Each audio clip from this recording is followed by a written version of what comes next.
राजगढ़ वासियों, ये घटना ब्यावरा के परसुलिया गांव की है। परसुलिया गांव में फाइनेंस कंपनी के 2 कर्मचारी पहुंचते हैं और वो सीधा बद्री विश्वकर्मा के घर पर जाते हैं। बद्री विश्वकर्मा के घर पर जाकर वो बोलते हैं कि तुमने गाड़ी की किस्त जमा नहीं की है, इसलिए गाड़ी भी ले चलो और हमारे साथ तुम भी चलो। लेकिन जैसे ही बद्री विश्वकर्मा ये सुनता है कि तुम भी मेरे साथ चलो, तो वो फाइनेंस कंपनी के कर्मचारियों से गुहार लगाने लगता है कि आप गाड़ी भले ही ले जाओ, लेकिन मैं तुम्हारे साथ चलने को तैयार नहीं हूं। उसके बाद में बद्री विश्वकर्मा के परिवार वाले भी उन दोनों फाइनेंस कर्मचारियों के हाथ पैर जोड़ते हैं, मिन्नतें करते हैं कि गाड़ी की किस्त जमा नहीं है तो आप गाड़ी ले जाइए, लेकिन हम तुम्हारे साथ नहीं चलेंगे, हमारे बेटे को हम नहीं भेजेंगे। हम पैसों का जुगाड़ करके किस्त जमा करेंगे और किस्त जमा करके हमारी गाड़ी छुड़ा लेंगे। इस तरीके की कई मन्नतें वो करते हैं। लेकिन राजगढ़ वालों, उसके बाद जो कुछ भी होता है वो बड़ा हैरान करने वाला होता है। दरअसल फाइनेंस कंपनी के जो कर्मचारी है, वो कर्मचारी बद्री विश्वकर्मा को भी अपने साथ ले जाते हैं गाड़ी पर बैठाकर, और गाड़ी भी ले जाते हैं। दोनों कर्मचारी रास्ते में रुकते हैं, बद्री विश्वकर्मा को कोल्ड ड्रिंक पिलाते हैं और उसके बाद में बद्री विश्वकर्मा जो है वो अंजनी लाल मंदिर के यहां पर बद्री विश्वकर्मा को छोड़ करके वो चले जाते हैं। उसके बाद में बद्री विश्वकर्मा को कुछ ठीक नहीं लगता है, तो अंजनी लाल मंदिर के यहाँ पर वो तड़पता रहता है।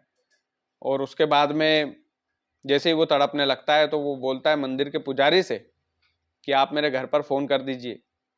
पूरा पता, पूरा एड्रेस देता है, कौन कर्मचारी है, कौन कर्मचारी थे, पूरी बातें जो है मंदिर के पुजारी को भी बताता है और घर पर 3 बार वीडियो कॉलिंग भी करता है और उन फाइनेंस कर्मचारियों के नाम भी बताता है कि ये नाम है उन फाइनेंस कर्मचारियों के और इन्होंने मुझे कोल्ड ड्रिंक पिलाई है और उस कोल्ड ड्रिंक में कुछ मिलाया है, तो मुझे कुछ ठीक नहीं लग रहा है, इसलिए आप अंजनी लाल मंदिर के यहाँ पर आ जाइए और मुझे बचा लीजिए। बकायदा बद्री विश्वकर्मा अपनी जान की भीख मांग रहा होता है अपने परिजनों से। 3 बार वीडियो कॉलिंग पर उसने बकायदा पूरा घटनाक्रम बताया कि उसके साथ क्या क्या हुआ।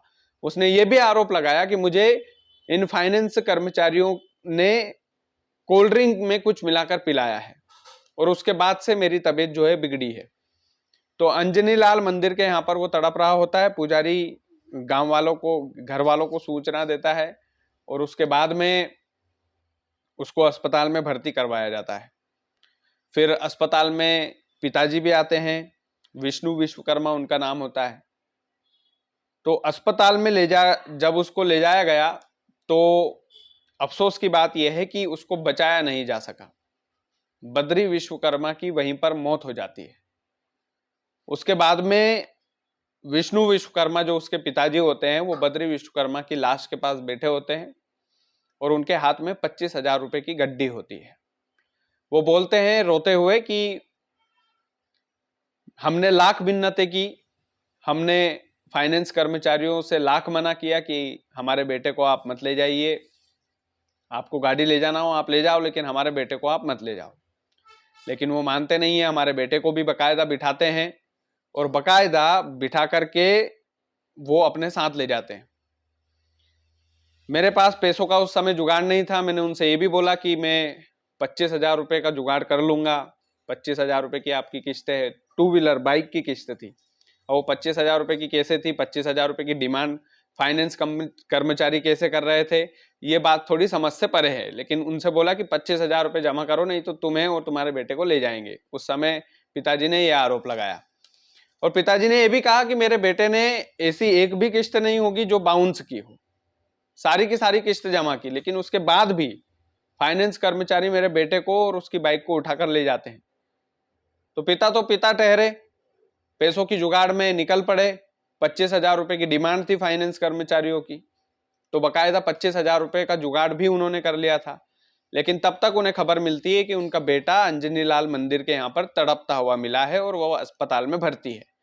तो पिताजी अस्पताल में जाते हैं, लेकिन अफसोस की बात कि उनके बेटे को वो जीवित नहीं देख पाते हैं।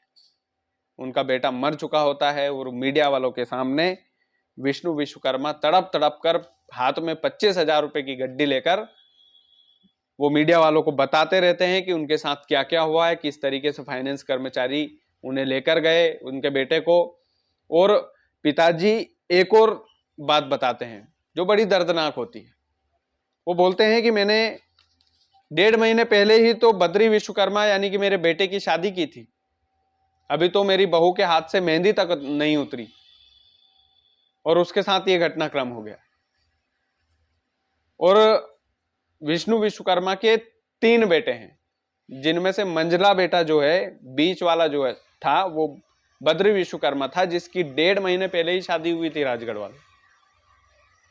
और पिताजी बोलते हैं कि उस मेरी बहू के हाथ से मेहंदी तक नहीं उतरी अभी, और फाइनेंस करवाना इतना ज्यादा महंगा पड़ गया, इतना ज्यादा महंगा पड़ गया कि बद्री विश्वकर्मा को उसकी जान गंवानी पड़ी। ये तो मौत का फाइनेंस हुआ राजगढ़ वालों। और पहली बात यह कि इन कर्मचारियों को यह अधिकार किसने दिया कि गाड़ी की किस्त जमा नहीं हुई तो मालिक को भी साथ में ले जाना है? यह अधिकार तो कहीं से कहां तक है नहीं। यह अधिकार किसने दिया है इनको? आप गाड़ी की किस्त जमा नहीं, गाड़ी को उठाकर ले जाइए अगर आपके रिकॉर्ड में नहीं है तो। और 2 व्हीलर की 25,000 की किस्त कैसे आ सकती है अगर 25,000 रुपए की डिमांड हुई तो? 2 व्हीलर बाइक की 25,000 रुपए की किस्त कैसे आ सकती है? यह बात भी समझते परे है। तो ये तमाम सारे सवाल है, इन सवालों का जवाब पुलिस को देना है। और यदि वाकई में ऐसा हुआ है कि कर्मचारियों की इसमें गलती है और वाकई में बद्री विश्वकर्मा ने मरते मरते जो आरोप लगाए हैं कि कोल्ड ड्रिंक में मिलाकर के मुझे बकायदा कुछ पिलाया गया है, और इसकी वीडियो कॉलिंग की रिकॉर्डिंग जो है परिजनों ने बकायदा पुलिस को सौंपी है, 3 बार वीडियो कॉलिंग की थी परिजनों को उसने, और वाकई में यदि ऐसा हुआ है राजगढ़ वालों, तो ये इन दोनों कर्मचारियों को, फाइनेंस के कर्मचारियों को और उस कंपनी पर भी बकायदा उसकी क्या पॉलिसी है, क्या नहीं है, किस तरीके से वो काम करती है, क्या उस कंपनी को यह अधिकार है कि वो गाड़ी और गाड़ी के मालिक दोनों को उठाकर ले जाए? ये तमाम सारी जांच होनी चाहिए और जो उचित कार्रवाई हो वो होना चाहिए। और उम्मीद है राजगढ़ की पुलिस इसमें छानबीन करेगी, इसके हर पहलू को समझेगी। और ब्यावरा देहात का यह मामला था राजगढ़ वालों, ये बड़ी दर्दनाक घटना थी, बड़ी ही दर्दनाक घटना थी। इस दर्दनाक घटना को आप ये समझिए कि अब शब्दों में बयां नहीं किया जा सकता। बाइक का फाइनेंस उसने करवाया था, और यदि कर्मचारियों ने इस तरीके का षड्यंत्र उसके साथ रचा कि उसको कोल्ड ड्रिंक पिला दी, उसमें कुछ मिला दिया गया, उसके बाद में उसकी तड़प तड़प कर मौत हो जाती है, तो ये कितना दर्दनाक है राजगढ़ वालों। बाकी इसमें पुलिस जांच करेगी, तहकीकात करेगी कि जो आरोप लगे हैं वो सही है कि नहीं है। सही है तो आरोपियों को किस तरीके से सजा दी जानी चाहिए वो भी राजगढ़ की पुलिस तय करेगी, न्यायालय तय करेगा। बाकी ये घटना सुनकर के मुझे तो बड़ा बुरा लगा। बाकी आप वीडियो को ज़्यादा से ज़्यादा शेयर कीजिएगा। चैनल यदि आपने सब्सक्राइब नहीं किया है तो प्लीज़ कर लीजिएगा। बहुत बहुत धन्यवाद।